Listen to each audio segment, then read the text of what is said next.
Hi, ನಮಸ್ಕಾರ ಎಲ್ಲರಿಗೂ. ಈಗ ನಮ್ಮ ತೋಟದಲ್ಲಿ ಜೀವಾಮೃತ ಮಾಡ್ತಾ ಇದ್ದೇನೆ. ಅದು ಹೇಗೆ ಮಾಡೋದು ಅಂತ ಹೇಳ್ತೀನಿ ನೋಡಿ. 200 ಲೀಟ್ರ್ ಬ್ಯಾರ್ಲು, ಇದಕ್ಕೆ 10 kg ಸಗಣಿ ಹಾಕಿದ್ದೀನಿ. ಆಮೇಲೆ ಸ್ವಲ್ಪ ಮಣ್ಣು, ಆಮೇಲೆ 1 kg ಕರಿ ಬೆಲ್ಲ, ಆಮೇಲೆ ಒಂದು 10 ಲೀಟ್ರು ದನದ ಉಚ್ಚೆ, ಆಮೇಲೆ ಕಡಲೆ ಹಿಟ್ಟು 1 kg. ಇದನ್ನು ಮಿಕ್ಸ್ ಮಾಡಬೇಕು.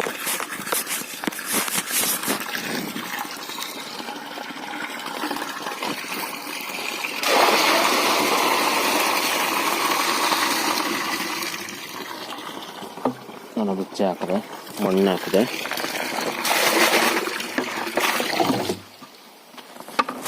ಕರಿ ಬೆಲ್ಲ,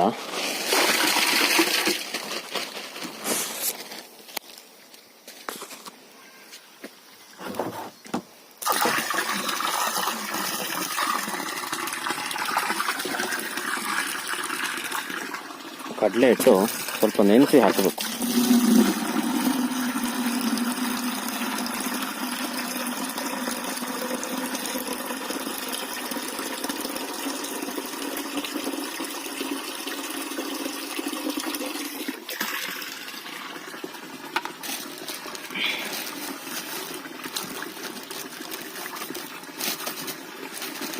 ಯಾಕಂದರೆ ಡೈರೆಕ್ಟ್ ಹಾಕಿದ್ರೆ ಸ್ವಲ್ಪ ಮುದ್ದೆ ಬರುತ್ತೆ, ಹಾಗಾಗಿ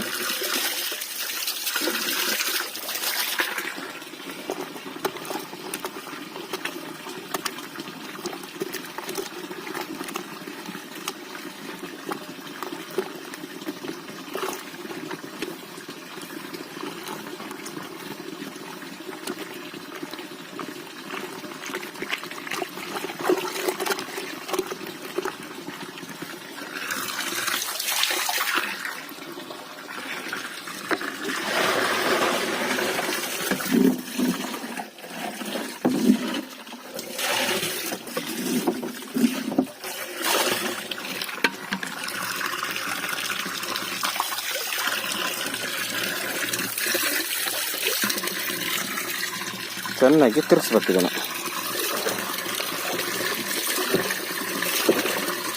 ಬೆಳಗ್ಗೆ ಸಂಜೆ ತಿರ್ಸ್ತಾ ಇರಬೇಕು. ಇದನ್ನು ಒಂದು 7 ದಿನ ಡ್ರಮ್ಮಲ್ಲೇ ಇಟ್ಟು 8ನೇ ದಿನ ನಿಮ್ಮ ಗಿಡಗಳಿಗೆ, ಎಲ್ಲ ಬೆಳೆಗಳಿಗೂ ಉಪಯೋಗಿಸ್ಬೋದು. ನಾನೀಗ 5 ವರ್ಷದಿಂದ ಈ ಅಡಿಕೆ ಮರಗಳಿಗೆ ಉಪಯೋಗಿಸ್ತಾ ಇದ್ದೀನಿ. ದೊಡ್ಡ ಮರಗಳಿಗೆಲ್ಲ 1 ಲೀಟ್ರ್ ಹಾಕ್ತೀನಿ. ಹಾಗೆ ಸಣ್ಣ ಗಿಡಕ್ಕೆ, ಅಡಿಕೆ ಸಸಿಗೆ ಒಂದು ಅರ್ಧ ಲೀಟ್ರು. ಮುಚ್ಚಿಡ್ಬೇಕು ಮಾತ್ರ. ಇದನ್ನು ಬಿಸಿಲಲ್ಲಿ ಇಡಬಾರ್ದು, ನೆರಳಿನಲ್ಲಿ ಇಡಬೇಕು. ಬೆಳಗ್ಗೆ ಸಂಜೆ ಮಾತ್ರ ಇದನ್ನು ಚೆನ್ನಾಗಿ ತಿರುಗಿಸ್ತಾ ಇರಬೇಕು. ಒಂದು 5 ವರ್ಷದಿಂದ ಉಪಯೋಗಿಸ್ತಾ ಇದ್ದೀನಿ ನೋಡಿ. ಅಡಿಕೆ ಮರಗಳು ನಮ್ಮದು ಜೀವಾಮೃತ ಉಪಯೋಗಿಸಿದ್ದಕ್ಕೆ ನಿಮಗೆಲ್ಲ ಚುಕ್ಕಿ ರೋಗಕ್ಕೂ ಒಳ್ಳೆಯದಿದು.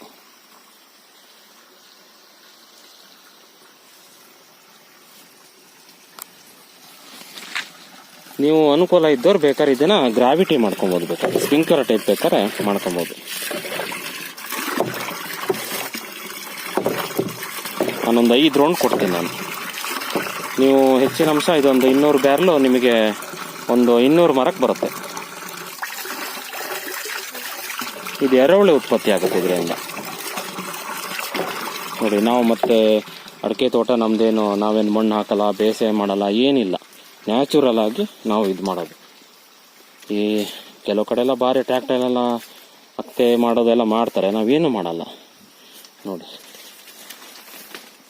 ಇದ್ರ ಬುಡಕ್ಕೆ ನಾವು ಹಿಂಗೆ ಹುಯ್ಯೋದು. ಇನ್ನೊಂದು ವಿಡಿಯೋದಲ್ಲಿ ನಾನು ಹೇಗೆ ಹಾಕೋದು ಅಂತ ತೋರಿಸ್ಕೊಡ್ತೀನಿ ನಾನು ನಿಮಗೆ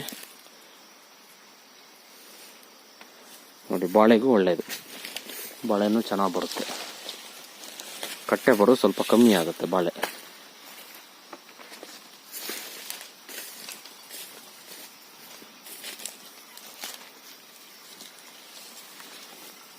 ಓಕೆ, ಥ್ಯಾಂಕ್ ಯು, ಧನ್ಯವಾದಗಳು.